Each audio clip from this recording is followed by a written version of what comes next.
At the heart of many of our world's problems are broken family relationships. How can we better honor God and make a difference through the way we live today? Find out on today's program.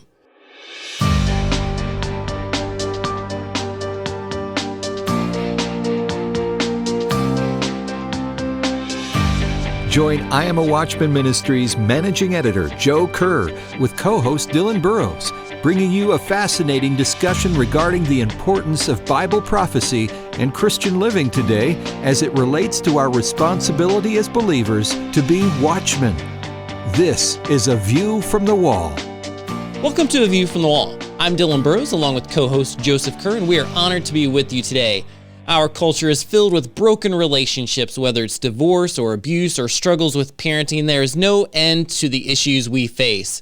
Well, joining us today is Ryan Dobson. He and his wife Laura are the founders of Rebel Parenting. And Ryan is the son of well-known American family expert Dr. James Dobson. And Ryan and Laura believe to impact a culture like ours, sometimes you have to start a rebellion.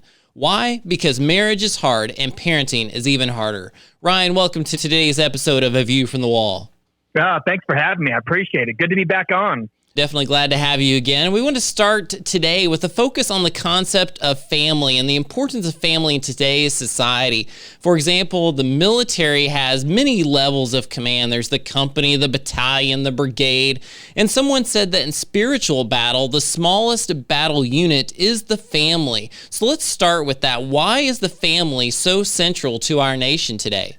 Oh, my goodness. Great question. It's the foundation of our society. It was the beginning of everything. Our first relationship was man with God. The second relationship was a marital relationship starting with the family. And it is the foundation of all society, all civilizations. And if you look throughout history, if you undermine the family, shortly the civilization will fall. And you can see that all throughout history. Family should be protected and promoted first and foremost in our nations because it is the base, the foundation for everything else that we build on societally. Let me ask an obvious question there then. Well, at least it's obvious to me.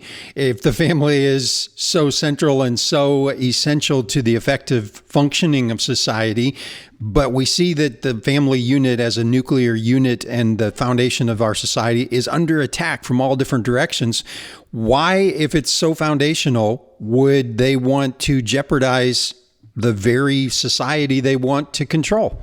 Such an interesting question. And individually, I don't know. Individually, as a group, it's because the family also holds a ton of power. And if you want power, if that's your ultimate goal is absolute power, to control everything, then you've got to undermine the family because the family is where it all begins. If a dad treats his wife well, his son and daughter have a role model for how you should treat a spouse well. If they don't know how to behave. The father creates an authority. The parents are authority. It's the first place that you learn to respect authority. If you undermine the family and you don't respect parents, if you don't listen to parents, obey parents, listen to their advice, are you going to listen to a boss or a cop or anybody else? I mean, everything begins there. But if you're looking for power, you must undermine the family because the family is where values are handed down generationally. And you can't have absolute power with another entity taking it away. And the family will do that for sure. And we do talk a lot about the external forces that can tear a family apart, but let's look at it from the other perspective. I know in your work with Home Safe, what are some of the traits that you think best hold the family together today?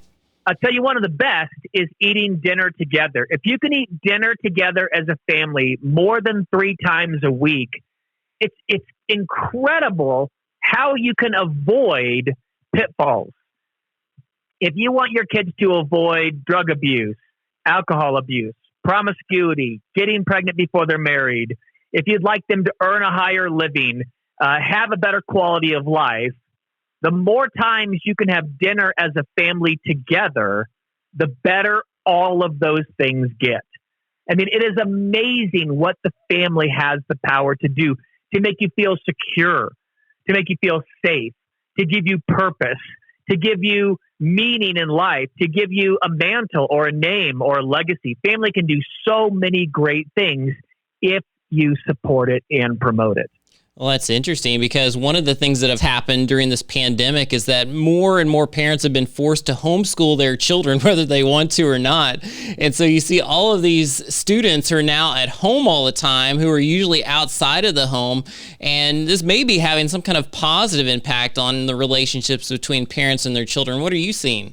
Oh, absolutely. In fact, we started doing shows specifically on how to survive the lockdown.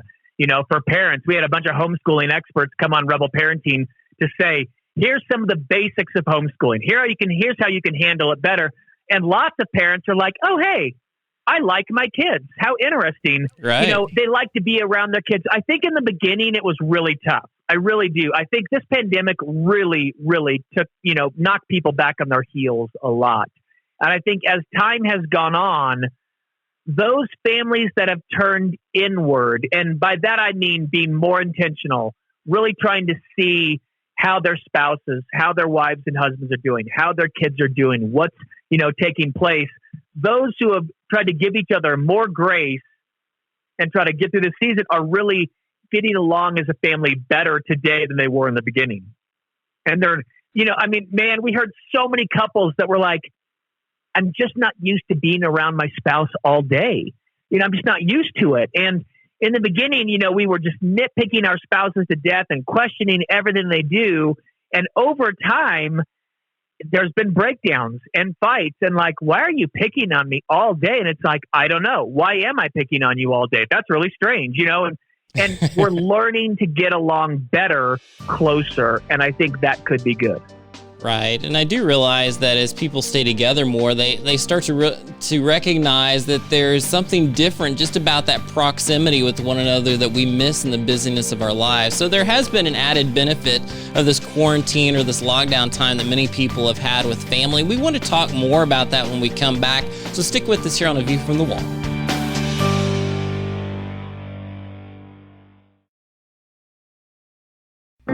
From I Am a Watchman Ministries, here's today's I Am a Watchman Minute. A watchman is one who is willing to follow God's leading. He will go where God leads him to go, do what God wants him to do, and say what God wants him to say. For Daniel, that meant living in exile most of his life. For the Apostle Paul, that meant stepping down from his position as a Pharisee, a lofty position he had trained his whole life for. Too often, we're told that the Christian life should be marked by prosperity and comfort. That's not what the Bible teaches.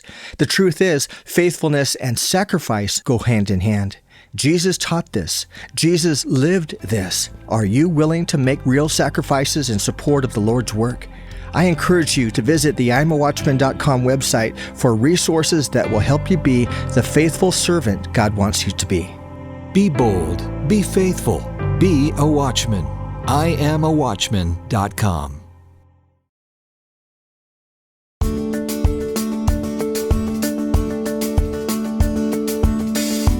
Welcome back to A View from the Wall. This is Dylan Burrows along with Joseph Kerr, and we've been talking today with Ryan Dobson and the foundation of the family and the importance of it still today. But there are many attacks on today's family, and one of those comes in the form of media. And we'll talk a little bit more about that, but specifically in recent news, you've seen that Netflix has hosted this film called Cuties, and many people don't know what the concern is or the controversy is about it, so we'll let you talk about that, Ryan. Talk about what is the controversy with this film, and how dangerous is it for us and for our children? Oh, gracious. The film's disturbing. I really have to be honest. It's very, very disturbing.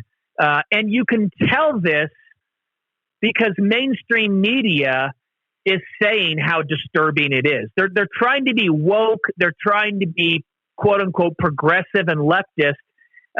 Listen, this is USA Today. USA Today is in conservatives. Cuties basically follows a young girl. It's a French film. She's 11. Just so you understand this, an 11-year-old young girl sees another group of girls dancing. She's from a very conservative home. These girls are clearly not conservative. It's very attractive to her. She joins the group. And this is a quote from USA Today. A series of rebellious moves leads Amy, the protagonist, down a rabbit hole of increasingly bad decisions and increasingly suggestive dance moves. So much so that by the time they get to the big dance-off, audience members, both young and old, are turned off by the whole thing. USA Today is saying, by the time you get to the end, the finale, this thing all these kids, these young kids have been working for, there's super short skirts, tight clothing, uber suggestive, sexualized moves.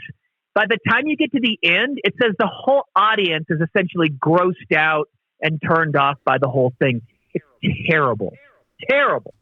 I heard, actually, it was Attorney Barr was talking about the fact that some states are planning to sue over this, that it is a federal crime, a felony to distribute, to film or distribute that kind of material, and that just by distributing it, and to be clear, Netflix didn't produce this movie, it's a French movie, but they have it on their network, and it is illegal in many states in this country and many countries to host or post or promote that kind of material. So what do you think they had to gain by being the content provider for that kind of a film?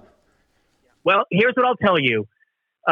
There's and honestly a lot. And I'm going to be super cynical in this, and people are going to go, "Oh, Ryan." And I go, "Hey, I'm just going to tell you the facts from my point of view. First and foremost, all press is good press regardless." So Netflix knew, highly controversial. Lots of people are going to talk about it. And because of that, more people will pick up Netflix. One of the case in point, there's a great podcast called Bring Back Bronco about the reintroduction of the Ford Bronco in 2020. And what killed off the Bronco in the 90s? Why did they stop making it? And one of the theories was that the O.J. Simpson slow speed chase damaged the Bronco name so badly they had to cancel the Bronco. Having it associated with someone who allegedly murdered his wife, ex-wife, and her boyfriend so damaged the name that they had to kill off the Bronco. And in the podcast, they go to the Ford archives and check it out. The opposite is true. Bronco had a huge spike in sales following the slow speed chase. First and foremost, all press is good press. Netflix knows that. Secondly, this is an ideology that is being preached by leftist, progressive Hollywood elites. This is being preached. They think that Christians and conservatives are Pollyanna, too conservative, too right-wing, too stuck up, too stuck in the mud, too straight-laced, and we need to force this down your throats because we need to change society. You talked about the family and the nuclear family. We have all this controversy around the protests around Black Lives Matter. And people go, "Ryan, do Black Lives matter?" And I go, of course. All Black lives definitely matter. All lives matter. And I think specifically, Black Lives Matter, sure. But the organization Black Lives Matter is a harmful organization for our country and for Black lives, partially because they say the nuclear family, a family that says mom, dad, children, is wrong, and they want to rewrite what it means to be a family, and that will be detrimental for history. Well, that's interesting that you put it that way. It's not just the issue of whether Black Lives Matter or not, it's what the movement itself represents. So as Christians, obviously, we consider all people are created in God's image. We would agree with Black Lives Matter, but the organization has values that are the opposite of that would promote an agenda that we wouldn't agree with. And that's just one aspect of our culture that we have to deal with. Another that we have to deal with is this idea of sexual explicit material, whether it's in the form of the film Cuties, whether it's in the rampant pornography in our culture today, sexual abuse that's common in our society. Do you think that America's children have been deliberately targeted in this area? And if so, what can we do as parents to help guard our children? Oh, my goodness. Yeah, that's one of the reasons why I have the organization HomeSafe at homesafeseminar.com, is to protect children from online pornography, from anybody that would harm your child predators, child abduction, things like that. And the first thing we tell parents is, when you say the word child predator, most parents feel like if you had a lineup of 50 people, you could pick the child predator out. You kind of know what they look like. You get that feeling about them, and it's not true. The most likely person to harm your child is someone you know well and trust. And because of that, you have to be vigilant in where you allow your children to go, what you teach them, and how you prepare them for the world. You know, at my household, we do no sleepovers until I'm positive my son or daughter would stop an attack, would call mom and dad, would run from pornography or situations that they would know would compromise them. Until I'm positive they have that ability, that maturity, we don't do sleepovers. We've got filters on our internet. It doesn't slow it down, but we have filters to avoid accidental pornography. We just want to avoid the accidental pornography, but we take great measures to protect our children. And I think parents should. There are so many things parents have got to do to protect your kids from the world today. Not to make you paranoid or to make your children paranoid, but to make you prepared.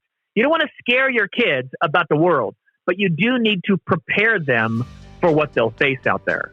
Right. And I think what you're emphasizing is the responsibility that we have as parents to guard and protect our children in these areas. It's not for them to figure out themselves. It's not for the public education system to figure out, or even those in our churches. It's our responsibility to protect our children from these types of harm. And when we come back, we'll talk more about this here on A View from the Wall. So stick with us. We'll be right back.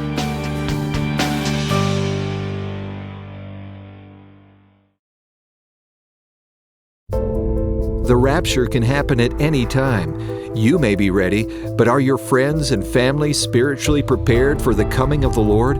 What will happen to those left behind? We've created a new resource to help you help them. It's called the Rapture Kit. Included in the Rapture Kit is a Bible and vital information on what the rapture is and how to prepare for what's to come. The Rapture Kit also includes 8 books on prophecy, apologetics, the Christian walk, and being a watchman for the Lord, plus a number of video and audio teachings, all preloaded on an 8-gigabyte flash drive. Become more strategic and active in your witnessing. Warn the lost about the coming rapture, and help individuals in the post-rapture world be drawn to Christ, equipping them to become the next generation of ministry leaders. Learn more and order at rapturekit.org.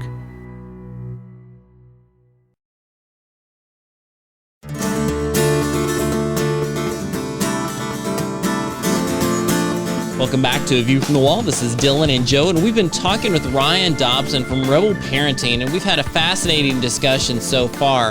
But one thing we want to get into in this segment are some of the applications that we should have. You see some of the protest movements, for example, that seem to be strongly opposed to the traditional family unit, and you have this media perception that it should be dismantled rather than guarded. But you're saying, Ryan, that we should be protecting our children from material that we believe is questionable, and we are the ones responsible to guard them from harms. Tell us a little bit about the how-to when it comes to this area. Oh, yeah. Here's the truth. I used to say, Rebel Parenting, we're not going to put more on your plate. You're already busy. You're already stressed out. We're not going to put more on your plate. I don't know, man. You want to be a good parent? It's going to be hard. You want to be in shape? You got to do things that are different. You want to be exceptional? You have to behave exceptionally. You want to be above average? You can't behave averagely. And that's how it is with parents. So if you're going to give your kid a cell phone, people go, Ryan, what age is appropriate for my child to get a cell phone? I don't know. Have you prepared your child for what it means to have a cell phone? There's so many questions that go into that. Do you have a cell phone contract? Go, where do I find one? Google it. Find one that works for you. Google cell phone contract. This is what it means to have the privilege of having a cell phone in our home. And one of those things is mom and dad have 24 hours, 7 days a week access to your phone, all passwords, no hidden apps. That's just how it is. Whatever age you choose, but if they want to have a new app, anytime they want a new app, they have to ask you, and it will be annoying. It will take time. It will be frustrating at times. So set those rules. You can't just come to me anytime begging for apps. Let's have a specific time. I need, time, because I'm going to have to look at that app before you. Your kid wants Instagram, your kid wants TikTok, your kid wants Snapchat. Great. Get an account for yourself and browse it for 30 minutes or an hour and decide, is this okay for my child or not? I'm just shocked at how many kids I know have apps that their parents have never looked at one time. I'm like, come on, you got to look at it. Dive into those phones. I don't know how to do that. Figure it out. Be a parent. And then I'm going to give you three things that we recommend at Home Safe and Rebel Parenting that will help you in this journey. The first is the #1 porn filtering software available today, and it's provided by CovenantEyes.com. CovenantEyes.com. It's better than every other piece of software available, and I have vetted virtually every single one of them. I have tried all of them. We've spent our money buying other filtering software to find out what works and what doesn't. I can tell you, CovenantEyes.com will work.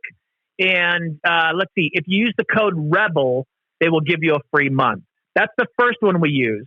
The second is Circle Home Plus. It allows you to set time limits on apps on your kids' phones, tablets, and devices and see how much time they spend on that. So you can kind of look at a report card each week, and it says how much time your child has been on TikTok, Snapchat, Instagram, Facebook, whatever it is they like, all those types of things. And you can set bedtimes. You know, my child's supposed to go to bed at 9:45, and so the internet turns off at 9:30, encouraging them to now brush their teeth and get ready for bed. You know, whatever those things are. So that's Circle Home Plus. And the last one we use is called Bark, like a dog barking. Bark.us will monitor your child's phone for suspicious or nefarious text messages, things like that, through apps like Instagram or texting, things like that. So if certain words are coming up, swear words, harmful words come up, it will give you an alert that says, hey, someone might be sending your kid a bad, or your child might have sent something with these words in it. And it just allows parents to be more involved. And those pieces of software will help. You know, my wife is not tech savvy. She can run those pieces of software. And so that's why we promote it all the time.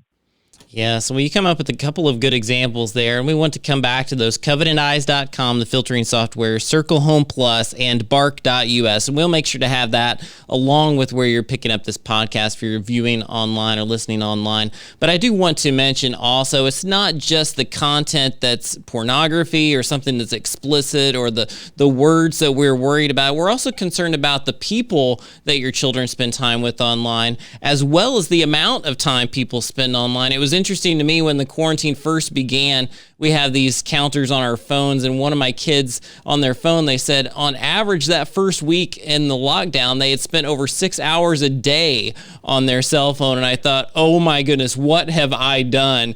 And suddenly we had to make some changes because we realized that we're simply wasting our lives away in front of a small screen instead of doing things that matter. So that's one of the issues you also have to keep in mind, not just the quality of what's being seen, but the quantity of time. But Joe, I want you to jump in here. There's some issues we want to address as far as scripture as well here before we finish. A child's identity is a huge thing, and as a parent, that's one of the most important things we do to build their identity. That's under attack as families, from schools all the way up to the Supreme Court, have attacked gender, and that is a part of their identity. Talk about how we protect that as parents, and how do we speak into that so we're constantly building it up? Oh my gracious. Honestly, Joe, isn't it, it feels crazy saying these things, but have common sense. You don't give children hormones or hormone blockers unless there is an extreme situation that's medically necessary. Good pediatricians, reasonable, wise pediatricians would never, ever recommend hormone blockers or hormone therapy for children. It would never, and you'd never allow it any other way. If you said, my son wants to be a great football player, so we're going to start giving him testosterone at 11, you can't do that. That is against the law. Child Protective Services would come and take your children away. If you're giving your kids steroids to give them a boost in sports, they will take your kids away. If you say, my daughter wants to be a boy, and so we're going to give her testosterone, then it's fine. And it's not fine. It's not okay. We do not know the long-term effects of messing with people's hormones, but it can't be good. I'm not saying a child can't be confused. I'm not saying they don't need therapy. I'm not saying they don't need counseling or someone to talk to. There can be all kinds of issues going on, but you do not do highly invasive, drastically changing hormone therapy to children. You cannot do that. It's just bad for children. Regardless of if you believe in transgenderism or body dysmorphia or all of the, even if you support that, you cannot support harming children that way. You just can't do it. Well, we thank you again, Ryan, for being with us today. You can find out more at ryandobson.com, find out more about his work with Rebel Parenting as well as Home Safe, and we appreciate you joining us for today's program. Listen again and enjoy all of our programs at IamAWatchman.com or wherever you stream your podcast. Join us next time on A View from the Wall. A View from the Wall, in association with I Am a Watchman Ministries, exists to equip a worldwide audience with biblical truth, sharing it with others, and being prepared for Christ's imminent return. The team seeks to encourage, inspire, and equip watchmen for such a time as this. For information about the ministry and upcoming events, visit IamAWatchman.com. A View from the Wall is made possible by the team of dedicated pastors, editors, and the many contributors of I Am a Watchman Ministries. To support our efforts, give online at IamAWatchman.com and click on the Donate button. Thanks for listening, and join us again next time on A View from the Wall.